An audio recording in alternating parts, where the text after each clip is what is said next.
Welcome to Heartbreak Chronicles. I taught Derek a lesson, the kind where fists do the talking. That day I came home early, pushed open the bedroom door, and my wife Vivian was working overtime. Her boss Derek was also working overtime, right in my bed.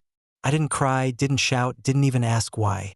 I walked straight over, grabbed Derek by the collar, and landed a punch on his face. "Hey, Derek," I said, my tone as if I were chairing a board meeting. "Is this a field training session for HR? Should I fill out a complaint form? Or skip straight to the termination procedures?" Derek's face went white as a yogurt commercial. The difference is yogurt doesn't tremble from fear. Another punch. "Is this how you negotiate in board meetings too? Playing dead and waiting for the budget to increase automatically?" I beat him for less than a minute. I've seen longer microwave commercials. By the end, Derek was convinced HR couldn't save him, and his job security came with a bruise warranty. He didn't dare call the police. He knew filing a report would drag the company down with him, and his own job wouldn't survive. Vivian? She wrapped herself in the bedsheet and rolled her eyes. "Garrett, I haven't been happy for years. So you burned down the marriage instead of updating your LinkedIn profile? Friends, this is how you turn a weekday evening into a classic farce." Divorce initiated. Vivian acted like she was canceling a Netflix subscription. Calm, efficient, zero emotional fluctuation. The real drama played out at home. My younger daughter, Natalie, turned into a mini lawyer, frantically defending her mother. "Dad, please don't divorce. Mom needs you to be happy, even if it means enduring that affair." I almost asked if there was a refund policy for emotional damage. My older daughter Claire stood quietly on my side. She didn't speak, but her eyes told me, "Dad, I support you." Natalie's loyalty was thick enough to spread on toast, the kind of thickness that comes from complete denial of reality. I wasn't sure if I was a father or just an audience member to this tragicomedy. The divorce was finalized. Vivian got custody of the kids. Natalie treated this as a license to hate Dad and stopped taking my calls, except when she needed money. "Dad, I might not want to talk to you, but the money needs to keep coming. This car won't pay for itself." She didn't say it like that, but I knew that's what she wanted to say. Vivian didn't get alimony, but she got child support, like getting dumped but still having to pay the subscription fee. Natalie made it a daily task to remind me that she and Mom are a package deal. Claire remained neutral, becoming my only lifeline. A few years passed. Claire became a marketing prodigy, her career climbing steadily. Natalie? She became a TikTok influencer, professionally dancing, taking selfies, accumulating followers. College? No. Career? None. But at least she saved me from tuition fees. My wallet remained intact. I watched her become a viral dance master, proving that in this family, success could have multiple definitions. Until she got engaged. The call came. "Dad, I'm engaged." Natalie shrieked, like she'd won the lottery. "Congratulations. Who is he?" She rattled on about her fiancé Troy, an entrepreneur. Translation: someone with no income. Then came the kicker. "We're having a wedding and you'll pay for it, right? I mean, that's tradition. We want a dream wedding." "Sure. Let's talk about the details." Over the next few weeks, Natalie sent endless lists. Venue, catering, flowers, band. The price tag was like a small country's GDP. Then the bomb dropped. "Oh, by the way, Dad," she said casually, "about walking down the aisle. Derek will be walking me down." Time stopped. "What?" "Derek. He's a big part of Mom's life and mine too. He's like my stepfather. So he's walking me down the aisle." Something in my brain clicked. Not anger, just the final puzzle piece falling into place. "Natalie, let me confirm. You want the man who destroyed our marriage to play my role at your wedding?" "Dad, don't be so dramatic. That was years ago. We're a diverse modern family, you know? Diverse. Interesting. So you'll pay for it, right?" I laughed. She couldn't see it on the other end of the phone. "Of course, Natalie. Let me think about it." Hung up. My brain was already turning. I called Sullivan, my old buddy, former military intelligence analyst, now a top asset protection specialist. Let me guess. He laughed. Family drama? Better than that, I said. It's time to activate Plan B. 3 weeks before the wedding, I arranged to meet Natalie and Vivian. An upscale cafe. Natalie's choice. Major conversations require a $15 latte. Vivian dressed like she was walking a runway. Natalie was busy photographing her latte for Instagram. About the wedding, I said, sipping my regular Americano. Yes. Natalie's eyes lit up. The venue is locked in, 80,000. Totally worth it. About that, I pushed a document across. I've been thinking. Vivian picked up the document. Her face went from confident to confused to absolute panic. What is this? That's my notice of withdrawal of all financial support. Effective today. Natalie put down her phone. What, Dad? Are you joking? Not at all. Natalie, you've made it very clear. I'm an ATM, not a father. Since Derek will be playing the father role, he can be the ATM too. You can't do this. Natalie shrieked, heads turning at neighboring tables. I can, and I already have. And the money I was originally going to give you for the wedding? It's been transferred to a trust fund in Claire's name. She respects me, and she's earned it. Vivian's face flushed red. Garrett, this isn't right. Right? I interrupted. Let's talk about right. Cheating with my boss, not right. Making your daughter choose sides in a betrayal, not right.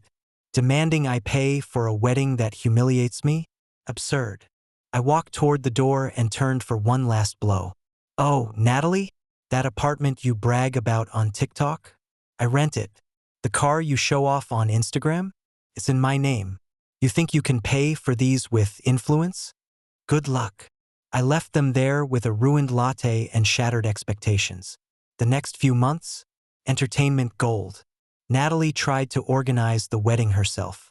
It proved that when your entire life is built on Dad's credit card, independence is a steep learning curve. Her TikTok went from luxury wedding planning to budget-friendly tips. The comments section was ruthless. At Natalie Luxe Life, wait. Didn't you say the wedding would cost $150,000? Now buying decorations at dollar store. Ha! This influence suddenly can't find sponsors? Dad's wallet closes, and the true colors come out. Follower count plummeted. Turns out when your brand is, I'm rich, you're not. And people discover you're actually not rich, they're not interested. Vivian called dozens of times. I sent them all to voicemail. She tried to come to the office. My assistant got instructions. Vivian Carter is not on the visitor list. Derek? That coward? He quickly discovered there's a world of difference between playing stepfather and actually paying like a father. When Natalie really expected him to contribute, he backed off. The wedding? Calling it rustic would be generous. Held in the backyard of the house Vivian rented. No professional photographer, a friend used an iPhone. No band, a Bluetooth speaker playing Spotify, which died mid-first dance. Derek did walk Natalie down the aisle, about 20 feet of pathway in Vivian's backyard. He looked like he'd rather be anywhere else. The best part? Natalie live-streamed the whole thing, expecting sympathy and support. The internet did what the internet does best. This looks like a high school backyard party. Wait, is that a dollar store cake? Derek looks like a hostage. Remember, kids, respect your parents, or your wedding soundtrack is a Spotify playlist. Viral, but not the kind Natalie wanted. She became a cautionary tale about privilege, expectations, and choosing the wrong hill to die on. Her influencer career collapsed within a month. Sponsors pulled out. Followers unsubscribed. She posted tearful apology videos and lessons I learned monologues. Too little, too late. The internet had already moved on to the next victim. 2 years passed. I built my life in peace. Claire contacted me regularly, mutual respect for boundaries. Her career was flourishing. Natalie, she and Troy, that entrepreneur, who was just, I have an unfinished app idea, struggled. She found retail work. He delivered food. living in a small apartment worlds away from the life social media portrayed. Vivian and Derek? The relationship crumbled under financial pressure. Turns out when passion is built on stolen moments and someone else's money, it doesn't translate well into an actual partnership. They stayed together mainly because neither could afford to move out. Derek got demoted. I might have helped a bit, casually mentioning to certain board members at his company about his disrespect for office discipline. He now manages a much smaller team with a correspondingly reduced salary. Then, on a Tuesday afternoon, the intercom buzzed. "Mr. Harper," my new assistant said, "there's a Vivian Carter in the lobby insisting on seeing you. Security says she refuses to leave."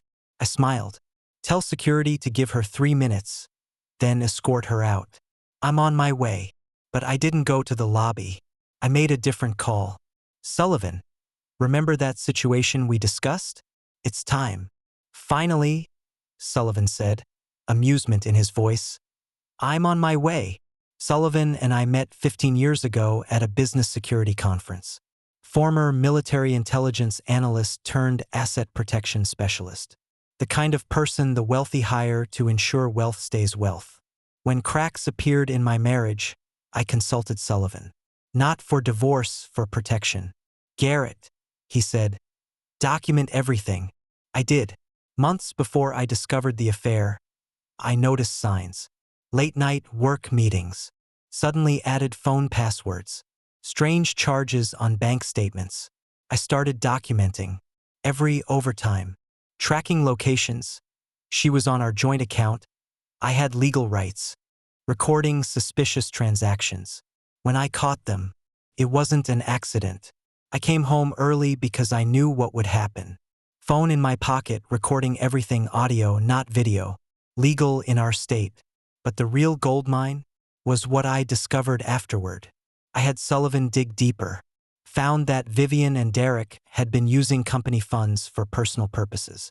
Weekend getaways reported as business travel. Gifts to each other listed as client development. Not just a simple affair. Corporate fraud. Sullivan documented everything. Traced the money. Made sure the evidence was ironclad. During the divorce, I said nothing. Took my assets, prenup was entirely mine, and walked. Let Vivian think she won. Now she was at my building, expecting what? Sympathy? Reconciliation? Financial aid? She would get the truth. I didn't go to the lobby. I went to my private residence, a fortified estate 20 miles from the city. The kind of place with security systems better than small countries. After Vivian was escorted from the office building, thanks security, she came here. How did she know the address? Probably Natalie told her. Though Natalie was never invited, social media is funny. People share more than they should. Vivian appeared at the gate. Sullivan was already waiting. Through security cameras, I watched it all. Vivian rang the doorbell. Once, twice, started pounding. "Garrett," she shouted. "I know you're in there. We need to talk." The door opened. Not me. Sullivan. Tall, military haircut, proper suit. Like an FBI agent, but for all the wrong reasons. "Mrs. Carter," he said, voice calm and professional. "My name is Sullivan Morrison. I'm acting on behalf of Garrett Harper." Vivian blinked. Wait, where's Garrett?" "Mr. Harper will not be meeting with you," Sullivan continued. "But he wanted me to deliver a message." "This is ridiculous," Vivian said, trying to push past him. "Garrett." Sullivan didn't move. He reached into his briefcase and pulled out a folder. "Mrs. Carter, I suggest you look at this." Vivian grabbed the folder and opened it. From the monitor, I watched her face change color. From anger to confusion to absolute panic. "What is this?" she whispered. "This," Sullivan said, "is documented proof of corporate fraud you and Derek Thompson committed over the past 5 years. Expense reports, fund transfers, false receipts, all documented with evidence attached." Pause. Let the information sink in. "Additionally, we have evidence of your breach of fiduciary duty to the company, using company assets for personal matters, approving payments to someone with whom you had a personal relationship without disclosure. In short, Mrs. Carter, you've committed several felonies that could result in prison time. Vivian's legs seemed ready to give out. She leaned against the door frame. You're blackmailing me? No, Sullivan said calmly. Blackmail is illegal. This is notification. Copies of these documents are stored in several secure locations. If anything happens to Mr. Harper, to his property, to his family, these documents go immediately to relevant authorities and the media. Garrett wouldn't. Mr. Harper would, Sullivan interrupted. Look, when you undermined him, alienated his daughter, demanded that the marriage wrecker play his role in what should have been his moment, you severed any remaining goodwill. Another pause. And Mrs. Carter, if you or Mr. Thompson attempt to contact Mr. Harper again, if you or Natalie Carter attempt to trespass here, if you try to harass, defame, or harm Mr. Harper in any way, those documents go public. You lose everything. Freedom, reputation, custody of your children, everything. Vivian was shaking. Natalie, my daughter. Your daughter, Sullivan said, voice finally showing emotion. Contempt? Made her choice. She chose short-term gain over her father's dignity. Now she bears the consequences. Please, Vivian whispered. We're nearly broke. Derek lost his job. Mr. Thompson didn't lose his job, Sullivan corrected. He was demoted. Natural consequence when employers discover misconduct. As for your finances, that's not Mr. Harper's responsibility. Sullivan stepped back, preparing to close the door. One last thing, Mrs. Carter. Mr. Harper wants you to know he never regrets leaving. In fact, he's never been this free. The best thing you did for him was show your true colors. Now I suggest you leave. Next time you appear here, you'll be arrested for trespassing. The door closed. On camera, I watched Vivian stand there, staring at the folder, then slowly turn and walk to her car. As she drove away, her shoulders were shaking. I turned off the monitor. Job done. 3 months later, Claire called. Dad, she said, excitement in her voice I hadn't heard in a long time. I'm engaged. My heart raced. Congratulations, sweetheart. Is he good? The best, she said. I could hear her smile. I wanted you to know, we're having a wedding, and I want you to walk me down the aisle. If you want to. This time was different. I'd be honored, I said, my voice more hoarse than expected. And Dad? Julian and I are paying for everything ourselves. We don't need financial help. I just want you there, as my father. In that moment, years of tension and pain began to melt away. I'll be there, Claire. I promise. Claire's wedding was everything Natalie's wasn't. Elegant, sincere, filled with people who genuinely loved her. I walked her down the aisle, a real, beautifully decorated aisle. Every step felt like healing. No drama, no hidden agendas, just a father proud of his daughter's happiness. At the reception, I gave Claire an envelope. Dad, we said, open it. Inside was a check, $50,000, and a note, for the down payment on your first home, because you earned it. Love, Dad. Claire's eyes welled up. Dad, you respected me, I said. You understand boundaries. You built your own life, then invited me into it without demands. That's all I ever wanted. Later, Claire hugged me. Thank you, Dad, she whispered, for never giving up, for showing me what dignity looks like. I held her tight. Thank you, sweetheart, for reminding me that not all family is lost.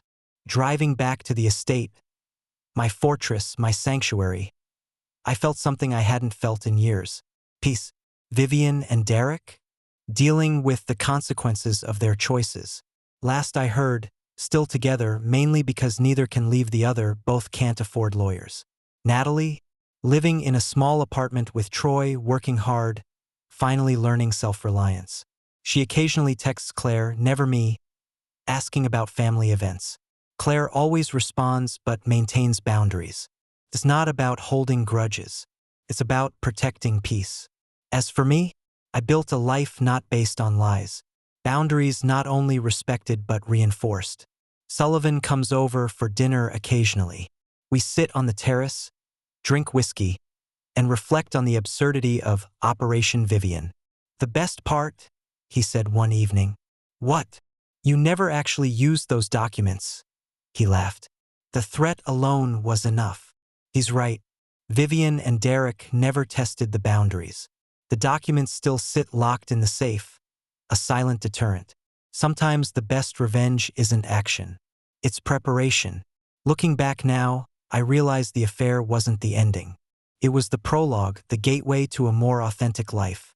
People will show their true colors if given enough time and pressure. Love can't be forced, respect must be earned. Sometimes the most loving act is to say enough and walk away. Claire thrives, not because I'm uninjured, but because I showed her how to heal with dignity. Natalie, her story isn't finished. Maybe one day she'll understand the cost of short-term gain. Maybe she'll rebuild. Maybe not. It's no longer my responsibility. My new life is built on simple principles. Respect is non-negotiable. Whether you're a daughter, ex-wife, or business partner, either respect boundaries or get out. No drama, no second chances, just clear expectations and unwavering consequences. Vivian taught me the cost of betrayal. Natalie taught me blood doesn't guarantee loyalty. Derek taught me cowards will reveal their true nature. But Claire taught me some relationships are worth fighting for. And fighting sometimes means letting everything else burn. At night, sitting on the estate terrace watching the stars, I don't think about the future or the past. I live in the present I built on my terms. Friends, that's the best revenge. A life lived well in peace. Not because you hurt them, but because you refused to let their poison touch what you've built. The marriage ended. The drama ended. The betrayers left behind. All that remains is peace, and the satisfaction of knowing I'm in control. In this world, control is everything. That's the end of today's story. For more captivating tales, hit subscribe and never miss an episode.